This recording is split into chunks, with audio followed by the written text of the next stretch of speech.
Now I love Dragon Ball. Okay, I like 10 to 25% of Dragon Ball.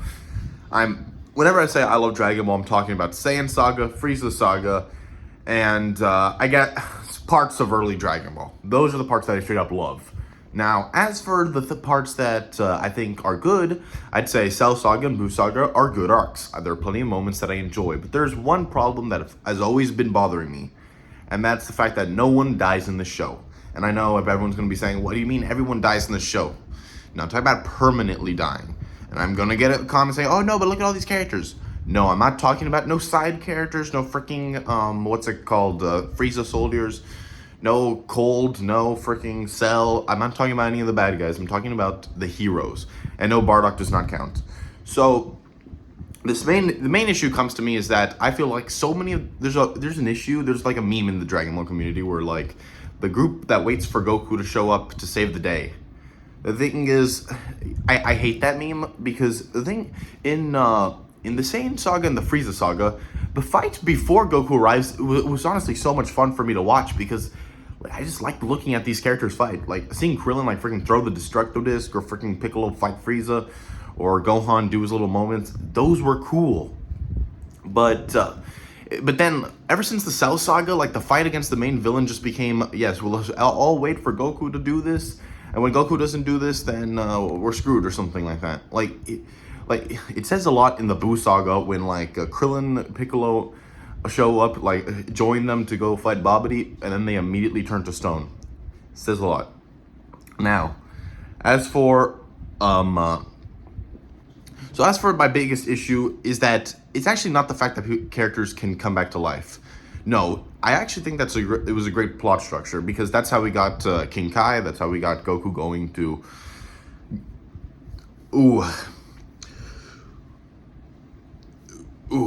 So that's how we got Goku going to fight.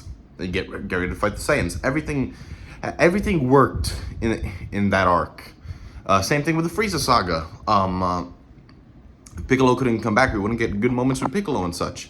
So it's not the fact that characters die, but how come every time a character gets revived twice, then that's when they lose all the purpose. Like like straight up, Krillin in Saiyan Saga, freaking he was a bit of the brains of the whole situation. He fought, he showed resilience against Nappa. When Vegeta was freaking fighting Gohan, he helped Goku charge up the Spirit Ball. He did a bunch of things in that arc. Same thing with Frieza Saga. He was using his brains to try to get the balls around. No homo. Also, I know that the Frieza he does have some pathetic moments in the Frieza Saga, but those are mainly because he's just outclassed because, well, duh. But at least he got Frieza looking like a fool.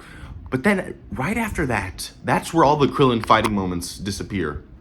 You know what happens afterwards? We get Krillin and Android 18, and I hate that pair. I'm just gonna say this. That Toriyama can outright romance, and I'm fine with that.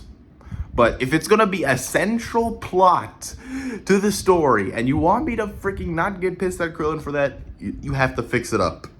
Because literally all that happened was this clanker kissed him once, and then all of a sudden that's enough for him not to want to blow her up. Yeah. And the thing that pisses me off so much about that moment is that there's no reason, they never talked or anything. So literally, I know people say, Krillin just did that for cheeks. Yes, he literally just did that for cheeks. There's no other explanation for why he did that. He did that just for cheeks. Same thing with Piccolo. Okay, to be fair, this is mainly Piccolo in the Buu Saga. In the Buu Saga, Piccolo does nothing. Straight up nothing. He just trains Goten and Trunks. By the way, I hate Goten. But he just trains them. And I know, okay, and to be fair, this is another issue that I have. Characters just, how did we go from the Saiyan Saga where, half the cast straight up died to the Cell Saga where, everyone's just standing there watching Cell fight? Are you joking? There's no... I felt no intensity in that arc because everyone was just watching him. And after Gohan defeated Cell, everyone was like, oh, look, you did it. Get out of here. And also, by the way, Goku coming back, he didn't come back because of the Dragon Balls in the Buu Saga. he came back because of the fortune teller. So that works. That freaking worked. Unlike with, and also if Vegeta did his moment because he got brought back by the fortune teller. So in both situations, like of the characters having their moments past their to that count, it's been not through not through the Dragon Balls, but through other means. So that's the thing that annoys me, because then what's the point of bringing all the characters back to life at the end? And let me tell you why. It's because when Toriyama was making the Buu Saga, people were mad that Goku wasn't the main focus and instead it was Gohan. Well, we call that improving the writing usually, but not the case in Japan at the time, because everyone wanted to see Goku. Goku gets brought back, and admittedly he had to, yeah, I like Super Saiyan 3. I like what's it called?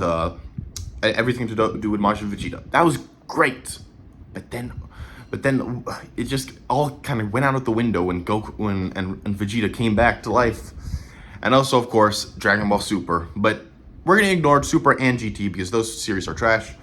But back to the Cell Saga. Cell kills no one. Like, I've seen this meme in the One Piece community where people make jokes that Kaido can't kill anyone, which he can't, which is an issue for One Piece, of course. But then I see what's it called? Then I see Goku versus, but then I see the Cell Saga, and and Cell can literally kill no one. Like, for example, after getting humiliated by Tien, instead of killing him, okay, to be fair, that does kind of make sense, but not even Perfect Cell. Perfect Cell gets 0 bodies besides Goku, and to be fair, I wouldn't even count that as a body because Goku kind of willingly, like, let himself die. Like, he couldn't have killed Yamcha or freaking, what's his name, Tien. Not even Piccolo. Like, okay, I know Piccolo would have just been like a rehash of Krillin blowing up, so I think that works. But I don't know, just have Cell beat the crap out of the Z Fighters or something like that, or at least kill someone. And also, by the way, if with the 2 death rule, I know there's going to be some complaints. Well, what about Krillin? Krillin doesn't get a happy ending. Okay, sure, Krillin does not get a happy ending. Big deal. Sure, he doesn't get the happy ending. He just dies in Namek, and he stays dead. Well, sure, he gets to train with Goku later. That's his happy ending. I know people are going to say, and I find it way more appropriate for Yamcha to be the one who folds over 18, because if you see early Dragon Ball, Yamcha's a bit of a dunce when it comes to chicks. Like, he cannot, like, he loses all control, and we know that. So it makes more sense for Yamcha to do this than Krillin. And at the same time, well, like, I'm trying to think of what other characters will benefit from this. Okay, Chaozu, for example. Like, Chaozu, instead of just being there, it'll make the thing actually feel worth it. Because that's the thing, the characters, they don't do anything after they die twice. They just don't feel worth it. Like, Tien could have died in the Cell Saga. Tien should have died in the Cell Saga. Because what does he do afterwards? He comes back in the Buu Saga just for like a cameo and then is taken out. Like, people always say, oh, these characters are wasted and all that. I think the real reason why Dragon Ball characters are wasted isn't because of, like, Toriyama not bringing them back. Because the thing is, they've served their purpose. What's his name? Raditz and Nappa, they've served their purpose. Like, they have served their purpose. They fit in the series. They don't have to come back. Okay, Frieza not dying in the Namek Saga always annoyed me. Like, it should have been freaking Cold comes down with Cooler. Like, Cooler should have been there. Like, it should have been some other relative of Frieza to be 2 Friezas, not bringing Frieza back. Like, I'm sorry, that sucks. Like, that sucks to me. It just takes out a lot of the moment from that scene. Then, so I talked about Yamcha. So Yamcha, please kill Yamcha. Like, I'm sorry, it is not even funny now. Like, that's the thing. When characters die, they die permanently, and then you don't you don't think about them anymore. And Yamcha still being there, honestly, just to be shafted in literally every single situation he's in, kind of lame. Like, so anyways, if Goku stayed dead, then Gohan would have had his moment, like, would have done more in the Majin Buu saga. Also, another thing about Gohan.